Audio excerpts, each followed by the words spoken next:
In this session, we will be looking into one of the most transformative functions that was first introduced with Excel 2010 as an add-in, which is the Power Pivot feature. Until now, when there were multiple tables involved, we had to create separate pivot table for each of those data. But now with data model and Power Pivot, we can create a relationship between each of these tables and get insight from them without having multiple tables or pivot tables in the picture. So Power Pivot is included with Office Professional Plus, Microsoft 365 Business Premium and Enterprise version, and certain editions of Excel 2016, 2019, and 365. So if you do not see this Power Pivot tab in your ribbon, then you need to first activate it. For that, all you have to do is go to File, then go to Options, and then click on Add-ins. Under the Manage drop-down, select COM Add-ins, and then click on Go. From here, check the box for Microsoft Power Pivot for Excel. Since I already have this checked, I can see Power Pivot in my ribbon. So check this box and then click on OK. Now you will be able to see the Power Pivot tab in your ribbon. Now that we have our Power Pivot all activated, let us start by understanding what a data model is. So data model can be considered as an internal database of Excel. While previously we had to deal with multiple visible tables, data model now keeps the view very minimal and works behind the scene, connecting different data sources. Now suppose we have these 4 data sets: targets, products, employees, and sales data. Earlier, if we had to do any analysis, then we had to create a separate pivot table in a different worksheet for each of these data. But now with data model, we can combine each of these data into a single table. With that integrated pivot table, we can create a unified business intelligence dashboard. But how do you combine all these data sets into a single integrated pivot table? It is by creating relationships.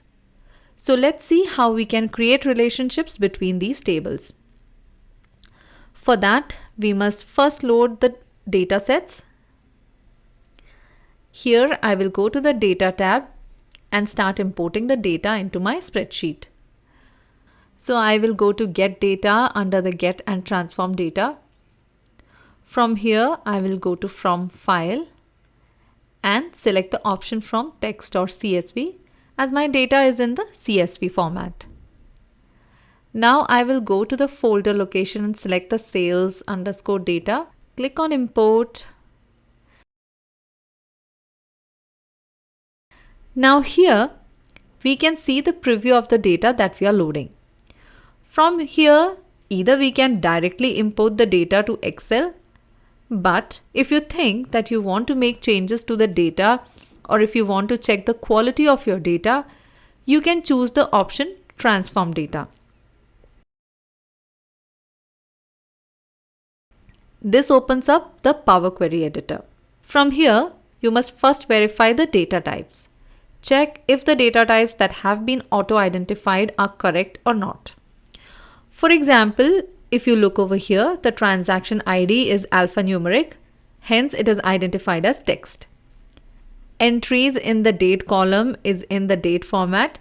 That's why we see a calendar icon here in the column header. Rep ID is again alphanumeric. That's why it is text. Same with product ID.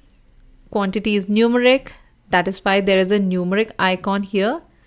And since unit price is in decimals, it shows the decimals icon. Similarly with net amount, customer ID, region, and so on. Now, if you hover over this green bar under each column, you can see that it says that there is no error and no empty cells either. The color green indicates that the corresponding columns have no error. So make sure to check this data quality indicator and rectify any issues in your data before loading it. Okay, so now we have verified both the data type and the data quality. Now I'll click on close and load and select the option close and load to. Now from here, select the option table and check this box that says add this data to the data model and then click on OK. It is now loading the sales data and now we can see a table over here. I would prefer changing the color of this table, so let me select this. Now that we have imported the sales data into our spreadsheet, it is time to connect the other data sets to this. For that, we will follow almost the same steps that we just performed for the sales data set. So go to the data tab, go to get data, go to from file, select from text or CSV, and then click on the targets.csv here. So if you need to make any changes, as I said, go to the transform option and go to the query editor. There you can sanitize the data if needed. But if you feel that your data doesn't need any changes, you can directly load your data. So in this case, I'll click on load to without going to the Power Query editor. And here we will not import it as a table. We will only create connection and check this box. Add this data to the data model and click OK. So you can see that it has connected the targets data here, but it has not created a table for that. This way it keeps the file lighter. Now let us get our other two data sets as well.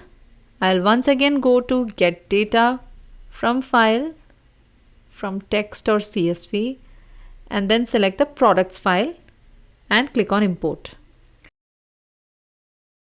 Here again, I'll just directly import it and once more select the same options as the previous one. Only create connection and check this box and then OK.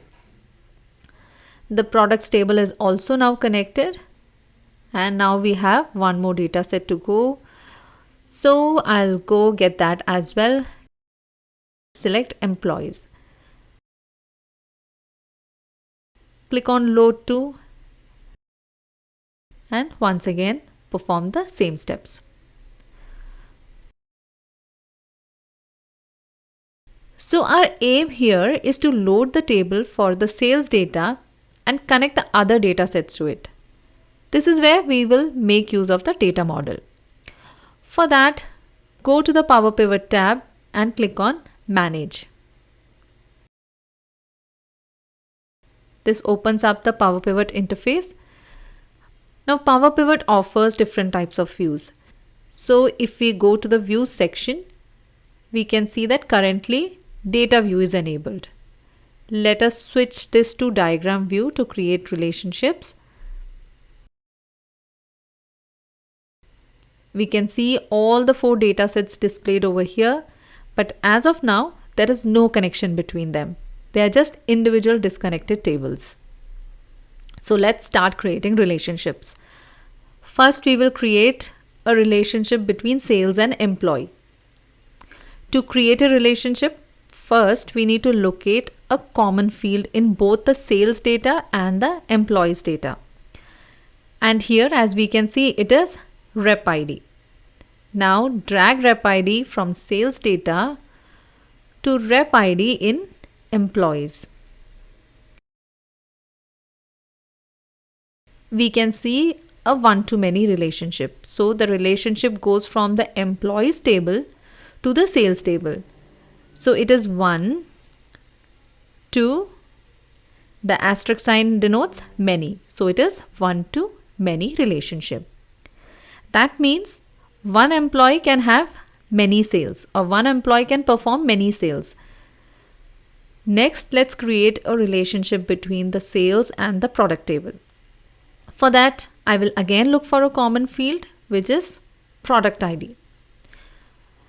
So I will drag this product ID field from the sales table all the way to the products table. And here again, we have a one-to-many relationship between the sales data and the product data. That is, a particular product ID can have more than one sales. Now there are different types of relationships. We'll not get into detail as of now. One is one to many, which we just saw. Then we have one to one and many to many. Okay, moving on. We want to create a relationship between sales and target. So if we look at these two data sets, we can see that both of these have a common field, which is rep ID. But when I try to build a relationship using rep ID, you can see it throws an error saying that this relationship cannot be created because each column contains duplicate values. Let me show you the reason why we got this error. For that, let's go to the data view. Here we have all the data sets: sales data, targets, products, and employees. So in the sales data, if I go to the rep ID column and put the filter and select, say, rep 001, you can see that we have multiple items with the same entry. Similarly, if we go to the targets dataset and do a filtering here as well for rep 001, we can see that here again we have more than one entries for the same rep ID. But to create a relationship, we need to have a column that contains unique value in one of the datasets. Only then can we create a one-to-many relationship like we just did in the previous two relationships. So let's create a field in the targets dataset which will have only unique entries. For that, we will make use of a feature called calculated column. To create a calculated column, click over here. Now, if we observe the data over here, we can see that if we combine the rep ID, year, and month column, we can create a unique data for each row. Let me show you how. I will click over here under the add column, and then the formula I will use is equal to rep ID ampersand, and I'll add a hyphen within quotes, ampersand year, ampersand again a hyphen, ampersand month, and enter. It is performing the action and you can see that it has created a new column. Let us rename this column to rep year and month.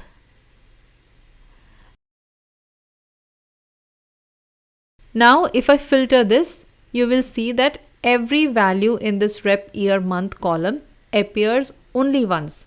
That is, it has a unique entry.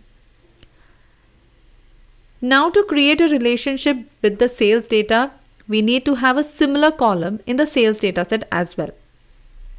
So let's go to the sales data, and here under add column, we will apply the same formula, which will be equal to rep ID ampersand hyphen ampersand. Now here we do not have a column that has the year value. So what do we do now? We extract the year value from the date that we have in this data set. So I will enter year and tab and then select the date. Close the bracket, ampersand hyphen, and then ampersand, and again extract the month value from the date and then close the bracket and enter. Let it perform the calculation, and here we have the calculated column. We will rename this as well as rep year and month.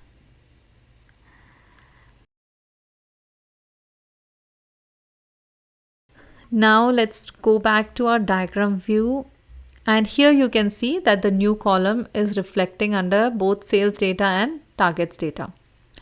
So I will drag and drop this from the sales data to the targets data, and you can see that it has now created a one-to-many relationship. That is, one rep year month entry in the targets data set will have multiple entries in the sales data. So now we have created relationship among all the 4 tables, and we have also validated all the relationship. Also, let me show you that if you want to relook at what kind of relationship is created between 2 tables, you can just double click on this line. And you will be able to see that, for example, the relationship here is between the sales data and the employees data, and it is connected using the rep ID as it has been highlighted over here.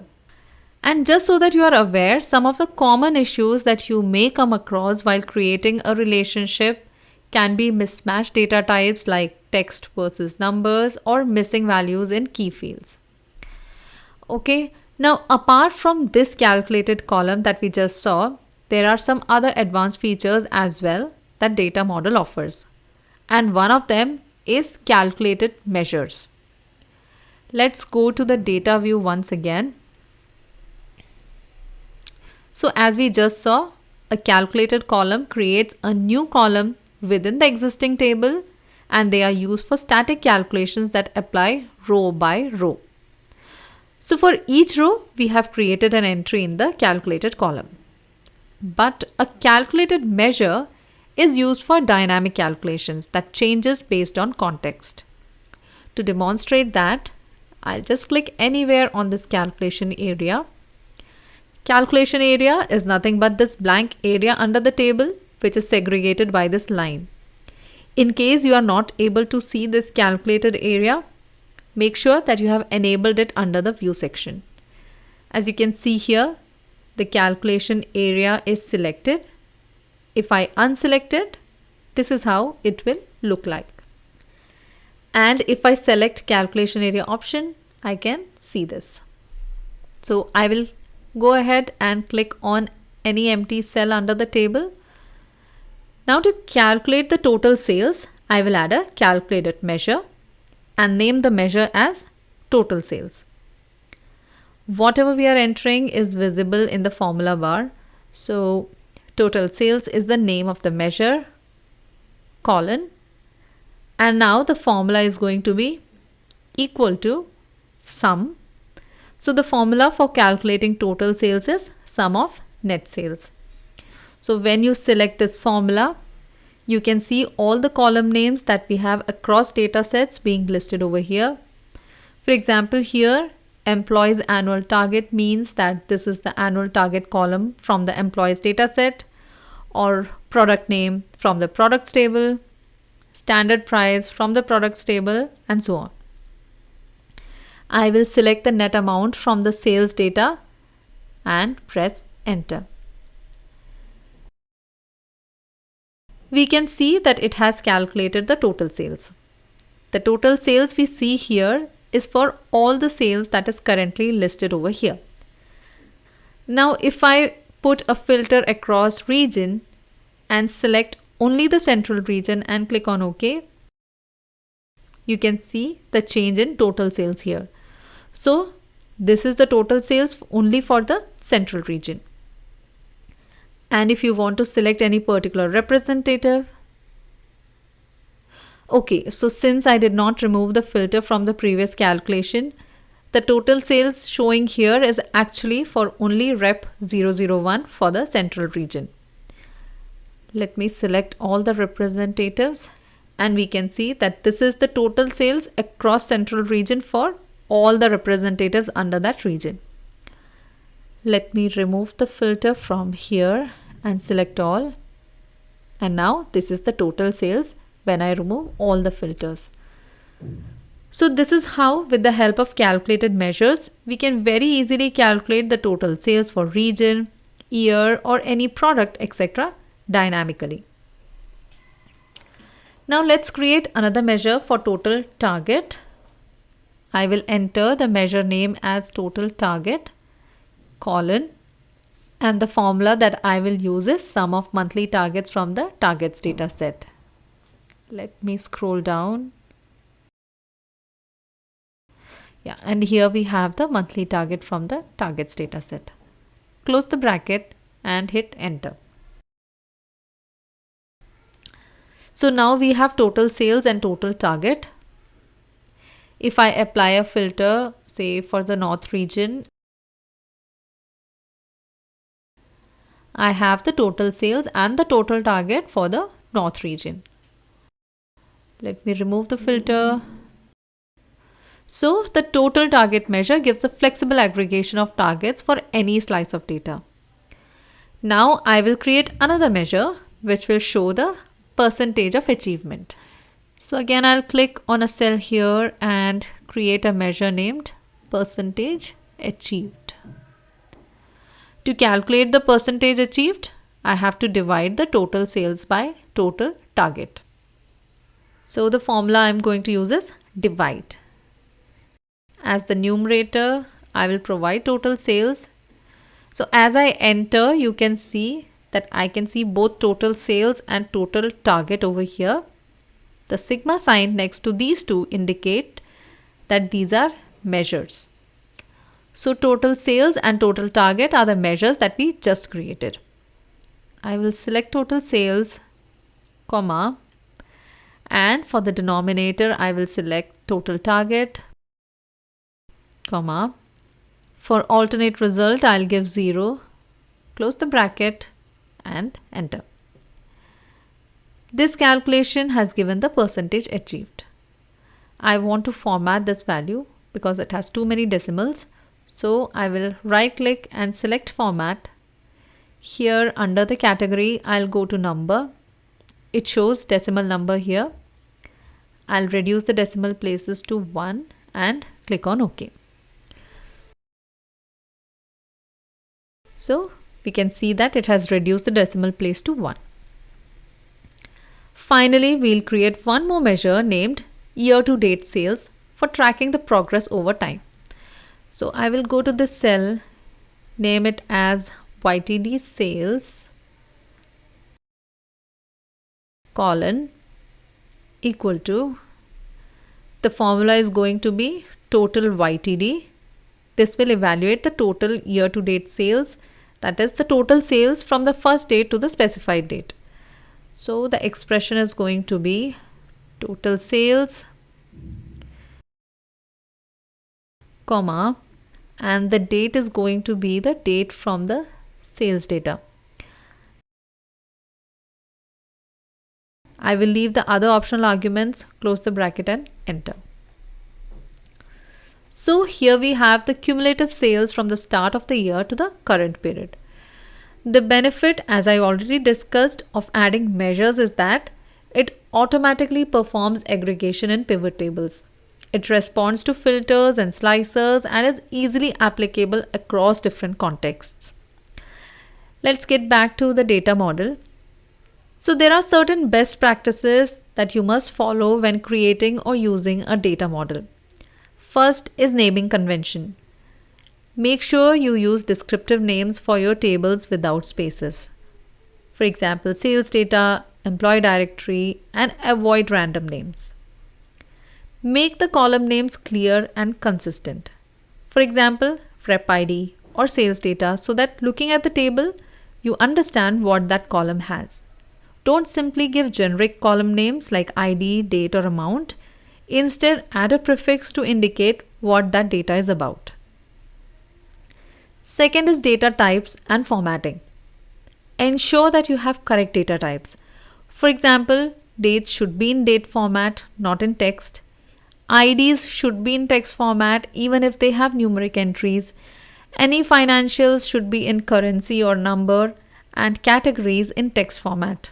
These are just few examples. Because if you have proper data types enabled, it will help in correct sorting, filtering, and calculations. Now let's look at a comparison between a data model and a traditional table. Traditional tables have limited size, while data model has a higher capacity. With traditional tables, we have to manually perform VLOOKUP or indexing to perform any calculation, but with data models, we can automatically create relationships. Performance-wise also, traditional data tables are slower when they have larger data sets to work with. But data models are optimized for speed. Memory usage with traditional tables is high, while with data model, it is normalized. And finally, while traditional tables focus on single table, data model, as we have just seen, provides multi-table intelligence. Now let us create pivot tables from this data model and use our calculated column and measures to analyze performance. As I already mentioned, traditional pivot tables are able to analyze a single table, but with Power Pivot and data model, we can access all related tables simultaneously. So instead of creating a pivot table from the sales data worksheet alone, I'll click on pivot table from here. And just like the traditional pivot table, it asks us where to create it, new worksheet or existing one. I will go with new worksheet and click on OK. Now if you look over here under the fields area, we have all the connected data sets. Instead of columns from just one table that we would see in a traditional pivot table, we can see all the connected data sets, and when we expand them, we can see the columns under each of those data sets. So from here, I will add the representative name to the rows, and then I will add the year column from the targets data set under columns.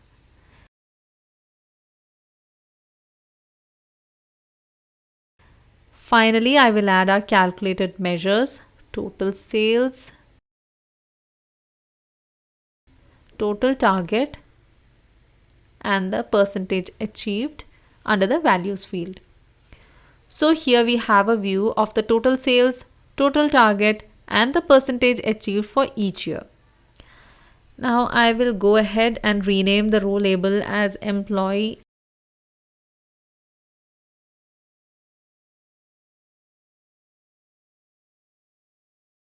and the column as sales versus target.